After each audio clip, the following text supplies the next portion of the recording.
Hello বন্ধুরা, আসসালামু আলাইকুম। কেমন আছেন সবাই? আশা করি ভালো আছেন। তো আজকে হচ্ছে আপনাদের সাথে আমি খুব অল্প সময়ের মধ্যে টক দই কিভাবে বানাবেন আমি টক দই শেয়ার করতেছি। তো এগুলো হচ্ছে দুধ, গরুর দুধ আমি একটু জাল করে নিচ্ছি। এরপর জাল করে নেওয়ার পর ব্লক উঠেছে, তো আমি একটা বাড়িতে ঢেলে নিয়েছি। এখন আমি ঠান্ডা হওয়ার জন্য কিছুক্ষণ সময় নাড়াচাড়া করব।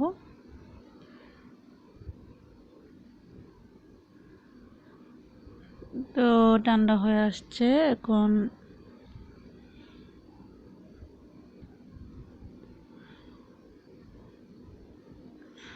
এখন নিয়ে নেব হচ্ছে আমি 2 টুকরা লেবু। আর একটু ঠান্ডা হতে হবে, দুধ এখনো পর্যন্ত গরম। তো আমার ভিডিও ভালো লাগলে অবশ্যই একটা লাইক দিবেন, কমেন্ট করবেন, আর ভালো লেগে থাকলে সাবস্ক্রাইব করে পাশে থাকবেন। হচ্ছে লেবুর টুকরাগুলো আমি দিয়ে দিচ্ছি।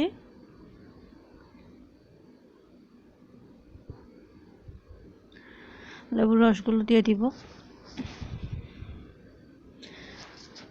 তো শেষ পর্যন্ত দেখুন, ভিডিও অবশ্যই ভালো লাগবে। আপনারা অবশ্যই এরকম টক দই বানিয়ে যে কোনো কিছুর মধ্যে বিরিয়ানি করেন, তারপর হচ্ছে এমনি খান, এরপর শরবত করে খান, সব কিছুতে কিন্তু ট্রাই করতে পারবেন এরকম টক দই।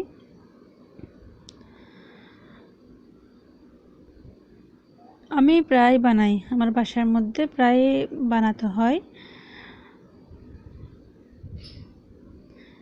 এজন্য এই দেখেন ঘনত্ব হয়ে আসতেছে।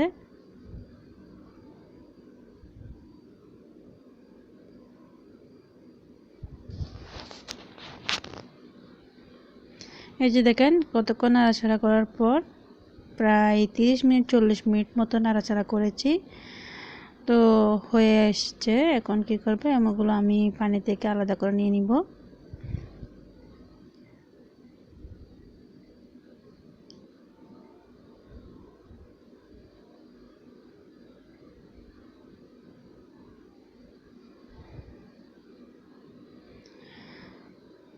তো বন্ধুরা, আমার ভিডিও কেমন লেগেছে অবশ্যই কমেন্টে জানাবেন।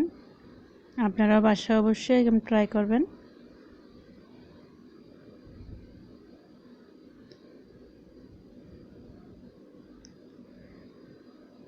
এই টক দইগুলো না অনেক রোগের জন্য কিন্তু খুব ভালো, শরীরের জন্য ভালো। তো আমি প্রায় বানাই, কারণ আমার বানাতে হয় বাসার মধ্যে, এই জন্য যে কোনো একটা কারণে বানাতে হয়। তো আজকে আপনাদের সাথে শেয়ার করলাম।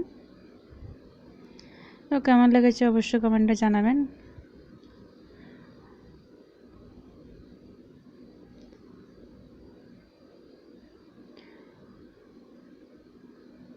ওকে, সবাই ভালো থাকবেন। আল্লাহ হাফেজ।